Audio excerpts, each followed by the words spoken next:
Hello everyone, in this video tutorial, we will see how to use Paxa Translation Earbuds. So, let's dive right in. Getting started is super simple. First, charge up the earbuds so you've got a full battery. Next, head to the Google Play Store or Apple App Store and download the Companion Translation app. Next, connect the earbuds to the app using Bluetooth.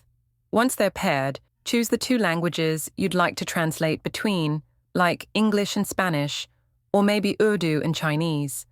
Now, place one earbud in your ear and hand the other to the person you're speaking with. As soon as you talk, your words are instantly translated into their language. When they reply, the translation comes straight to your ear, clear, fast, and effortless. These earbuds aren't just for translation.